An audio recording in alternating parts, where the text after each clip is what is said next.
کوئی دیکھنے والا نہیں تھا، وہ تنہا تھا، حجرے میں تھا، اپنے بند کمرے میں تھا، اپنے رب کو یاد کیا۔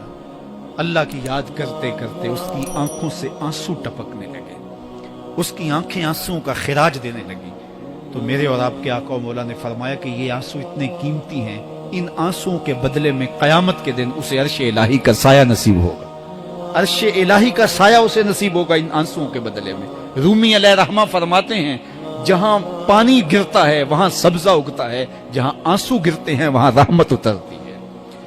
تو اس لیے جو اللہ کی یاد میں رونے کا لطف ہے اور اللہ کی یاد میں آنسو بہانے کا اجر اور صلہ رکھا گیا ہے، یہ گناہوں کو دھو ڈالتا ہے، یہ اندر کی صفائی اور ستھرائی کا سبب اور ذریعہ ہے۔ میرے اور آپ کے آقا مولا نے فرمایا راتوں کی تنہائیوں میں اٹھ کے قرآن پڑھا کرو اور قرآن پڑھتے ہوئے رویا کرو۔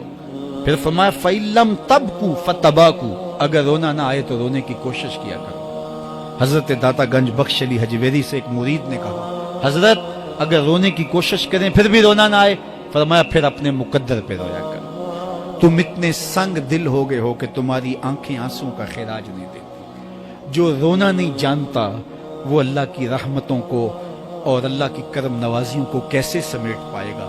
بچہ روتا ہے تو ماں دودھ دیتی ہے، جب بندہ اللہ کے حضور الہو زاری کرتا ہے، عجز کرتا ہے، انکساری کرتا ہے تو اللہ کی رحمتوں کو جوش آتا ہے اور اللہ تعالیٰ کی رحمتیں اس پہ برستی ہیں اور اس کے نہ صرف گناہ معاف ہوتے ہیں بلکہ اللہ تعالیٰ اس کے گناہوں کو بدل کے نیکیوں میں تبدیل کر دیتا ہے۔ ایک فقیر تھا، ملنگ درویش، اللہ کا بندہ، اس کی عادت یہ تھی کہ اپنے ڈیرے پہ آنے والوں کو کھلاتا، ان کو پلاتا، ان کی ضروریات کا خیال رکھتا، لیکن کو مالی آسودگیاں نہیں تھی۔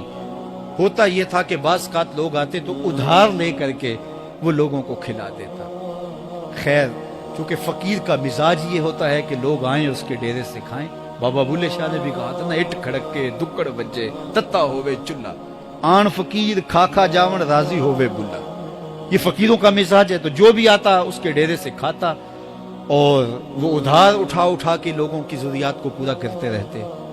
وقت آخر آ گیا، جن لوگوں نے ادھار دیا تھا وہ سارے تقاضا کرنے آ گئے۔ اب بابا جی کو کیا فکر لاحق ہے کہ یہ میرے مہمان اور میں ان کو کچھ پیش کرنے کی صلاحیت نہیں رکھتا۔ ایک بچہ تھا، وہ کچھ سامان بیچ رہا تھا، پتیسا بیچ رہا تھا یا کوئی اور چیز بیچ رہا تھا۔ اس نے گلی سے گزرتے ہوئے آواز لگائی، خادم کو پائے سے بلا کے لاؤ، کہا تم بیچ رہے ہو تو میرے مہمانوں کو کھلا دو۔ بچہ بڑا خوش ہوا کہ میں سارا دن گلیوں میں گھوم کے یہ پتیسا بیچنا تھا، اب یہ ایک جگہ ہی سارا فروخت ہو گیا تو یہ تو موج لگ گئی، میں جلدی گھر چلا جاؤں گا، میری ماں خوش ہوگی۔ تو سارا ان مہمانوں کو کھلا دیا گیا اور اس کے بعد کہا بابا جی پیسے؟ کہا تم بیٹھ جاؤ، جب ان کو ملیں گے تو تجھے بھی مل جائیں گے۔ وہ بیٹھ گیا، 2 4 10 منٹ بیٹھا تو بچہ تھا، پھر کھڑا ہو گیا، بابا جی پیسے؟ کہا جب ان کو ملیں گے تو تجھے بھی مل جائیں گے۔ پھر آدھا گھنٹہ گزرا تو پھر اس نے کہا بابا جی پیسے؟ میری ماں میرا انتظار کر رہی ہے، ہمارے گھر کا چولہا اسی سے جلتا ہے، میں یہ پیسے لے کر جاؤں گا اور میری ماں کوئی ہنڈیا خریدے گی اور ہم شام کا گھر کا کوئی سلسلہ کریں گے۔ کہا بیٹا جب ان کو ملے گا تو تجھے بھی مل جائے گا۔ بچے نے رونا شروع کر دیا، یتیم بچہ تھا، اس کا سارا آسرا یہی تھا، اس نے رونا شروع کر دیا۔ جب بچہ رویا اللہ کی رحمت کو جوش آیا، کوئی مرید نذرانہ لے کے ان بزرگوں کے پاس آ گیا اور اشرفیوں کی بھری ہوئی تھیلی پیش کی۔ وہ اتنے پیسے تھے کہ اس بچے کو بھی دیے، جتنے لوگ آئے تھے سب کا قرض چکایا، کہا جاؤ گھروں کو۔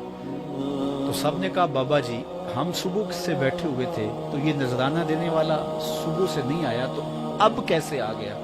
کہا صبح سے تمہارے اندر کوئی رونے والا نہیں تھا، ایک رونے والا آیا تو باقیوں کا بھی کام بن گیا۔ بعض اوقات کسی ایک شخص کی وجہ سے باقیوں کی خطائیں بھی معاف ہوتی ہیں۔